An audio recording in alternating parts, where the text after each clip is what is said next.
Good morning प्यारे बच्चों, कैसे हैं आप सभी। बेटे, आज की हमारी हिंदी की कक्षा में मैं आपको अभिव्यक्ति और माध्यम पुस्तक का पाठ नंबर 11 जो हमारे सेकंड टर्म का है, कैसे करे कहानी का नाट्य रूपांतरण, ये पढ़ाने जा रही हूँ। उम्मीद करती हूँ बेटा आप सभी ध्यान से सुनेंगे। देखिए, प्रत्येक कथा साहित्य में मूलतः एक कहानी होती है, यानी कि किसी ना किसी बात में एक स्टोरी, एक कहानी अवश्य छुपी होती है। कोई ना कोई बात एक कहानी के रूप में अवश्य कही जाती है, चाहे वो हमारी आपसी बात ही क्यों ना हो। उसको हम जब बताते हैं तो उसे एक स्टोरी टेलिंग का रूप हम देते हैं।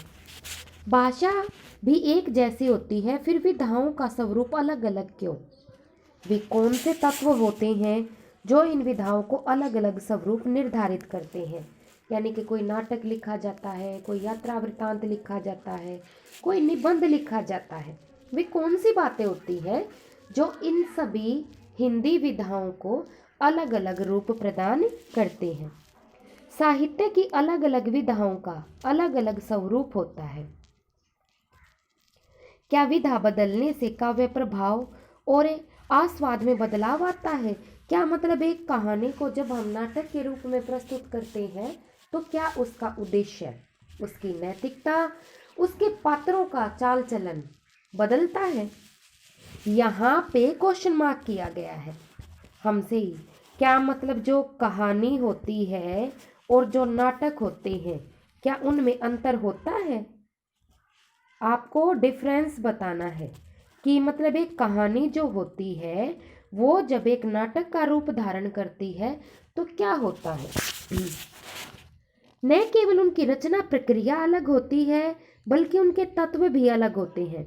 भाषा का प्रयोग भी विधा बदल जाने पर परिवर्तित हो जाता है। इसके साथ साथ यह तथ्य भी महत्वपूर्ण है कि साहित्यिक विधाओं का स्वरूप समय और आवश्यकता के अनुसार बदलता रहता है। विधाओं में आदान प्रदान की प्रक्रिया भी रहती है। कहानी का नाटक में रूपांतरण करने के लिए सबसे पहले कहानी और नाटक में वैधता और समानताओं को समझना आवश्यक है। अब किसी भी कहानी को अगर हम नाटक का स्वरूप प्रदान करते हैं बेटा, तो उसमें हमें क्या क्या समानताएं होती हैं, क्या सिमिलैरिटी है, क्या क्या समान है और क्या चीज़ असमान है, वो हमें ध्यान में रखना होगा। अगर इन दोनों बातों को हम ध्यान में रखते हैं तो ही हम कहानी और नाटक में अंतर समझ पाते हैं। ठीक है, तो ही हम ये जान पाते हैं कि कहानी कौन सी विधा है और नाटक कौन सी विधा है। तो पहले हम जानेंगे कि कहानी और नाटक में क्या क्या समानता होती है।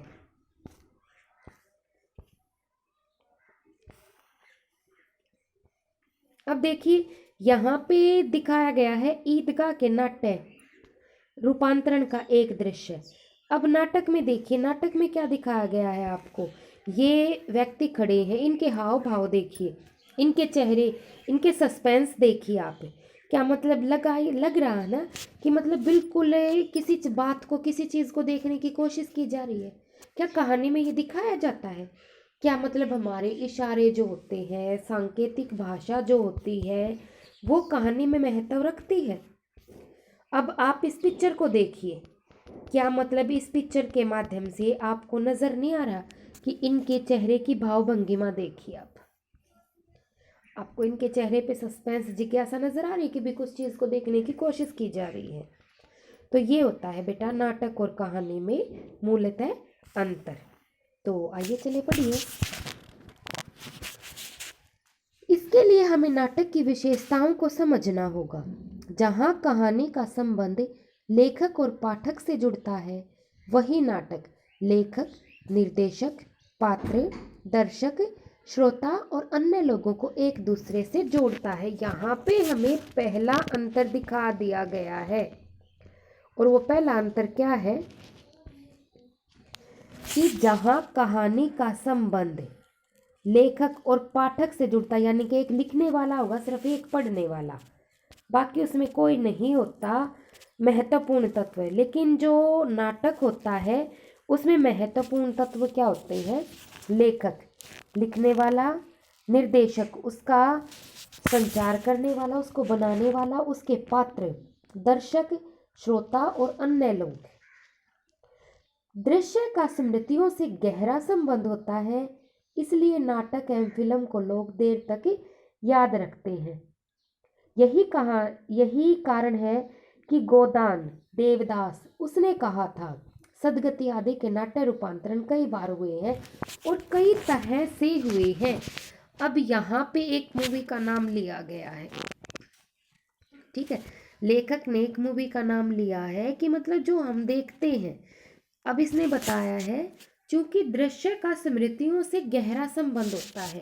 स्मृतियाँ होती हैं यादें और दृश्य होते हैं सीन, ठीक है, कि मतलब जो चीज़ हम देखते हैं ना उसको हम बहुत समय तक याद रखते हैं। एक आँखों से प्रत्यक्ष देखी गई चीज़ हमारी यादों पर गहरा असर छोड़ती है। हम जितनी बार भी अकेले बैठे हुए होते हैं कुछ ना कुछ सोचते हैं, कल्पना करते रहते हैं, लेकिन जिस चीज़ को हम देख चुके हैं, एक तो सिर्फ हमने पढ़ा, एक हमने सिर्फ देखा, तो देखी गई चीज़ का प्रभाव हमारे मन पर ज़्यादा रहता है और यही कारण है कि नाटक को ज़्यादा लोकप्रियता प्राप्त होती है। एक आपको कहानी सिर्फ आपको पढ़ा दी जाए बेटे और एक कहानी आप देख रहे हो, जैसे बच्चे जो छोटे होते हैं अगर उनको कोई भी पाठ हो गया, अगर वो हमें टीवी पे एक स्टोरी की तरह प्रस्तुत कर दे तो वो पाठ उनको जल्दी लर्न होता है, याद होता है। तो यही कारण है कि कहानियों पर अपना असर छोड़ने के लिए गोदान देवदास उसने कहा था का नाट्य रूपांतरण किया गया है, क्योंकि गोदान उपन्यास को पढ़ना भाई सबको ना इतना समय होता है, लेकिन मूवी को तो कम से कम आधे घंटे की 3 घंटे की मूवी को तो बैठ के इंसान देख ही सकता है, लेकिन 3 घंटे में पूरी किताब थोड़ी ना पढ़ी जाती है। तो पहला डिफरेंस तो ये होता है कि कहानी का प्रभाव कुछ समय के पश्चात समाप्त हो जाता है, लेकिन नाटक का प्रभाव मनुष्य के मन पर चिरस्थायी रहता है। कहानी कही जाती है या पढ़ी जाती है, नाटक मंच पर प्रस्तुत किया जाता है। अब कहानी सिर्फ हम बता सकते हैं, हम पढ़ सकते हैं, लेकिन नाटक जो होता है वो मंच पर प्रस्तुत किया जाता है। नाटक को मंच पर अभिनेता अभिनय द्वारा अपनी एक्टिंग के द्वारा प्रस्तुत करते हैं, ठीक है, अभिनय करते हैं। अगर वो माँ का रोल कर रहा है कोई तो बिल्कुल माँ की तरह ही रिएक्ट करेगा। कहानी में कोई अभिनय नहीं किया जाता, नाटक में अभिनय किया जाता है। मंच सज्जा होती है, मंच को सजाया जाता है, लेकिन कहानी में मंच का कोई महत्व नहीं होता। नाटक में संगीत होता है, प्रकाश व्यवस्था होती है। अब नाटक में संगीत भी बजता है, लाइट्स वगैरह की भी व्यवस्था की जाती है, लेकिन कहानी में ऐसी व्यवस्था नहीं की जाती। समानता यह होती है कि कहानी और नाटक दोनों में एक कहानी होती है, पात्र होते हैं, परिवेश होता है, वातावरण होता है, जिसके आधार पर कहानी लिखी जाती है। कहानी का क्रमिक यानी कि क्रम के अनुसार विकास होता है। यूं ही नाटक है, एक क्रम के बाद एक कड़ी के बाद दूसरी कड़ी आती है, फिर तीसरी, फिर चौथी, फिर लास्ट में समापन होता है। यूं ही कहानी का क्रमिक विकास होता है। द्वंद्व संवाद होते हैं, द्वंद्व होता है, चरम उत्कर्ष होता है, यानी कि समापन भी होता है। इस तरह हम देखते हैं कि नाटक और कहानी की आत्मा में कुछ मूल तत्व एक ही है। यह अवश्य है कि कुछ मूल तत्व जैसे द्वंद्व नाटक में जितना और जिस मात्रा में आवश्यक है संभवतः कहानी में नहीं।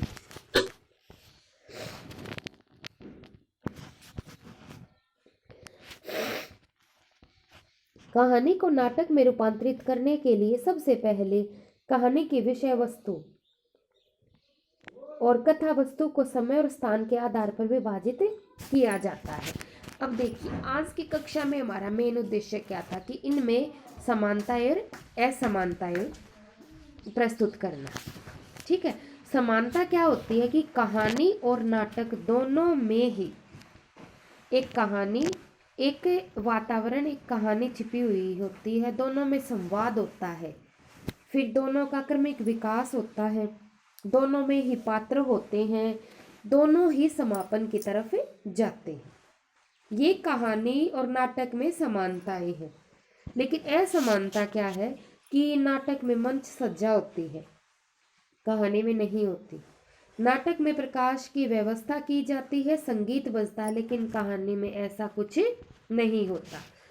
और ये नाटक को अभिनय के द्वारा प्रस्तुत किया जाता है, लेकिन कहानी को अभिनय के द्वारा प्रस्तुत नहीं किया जाता।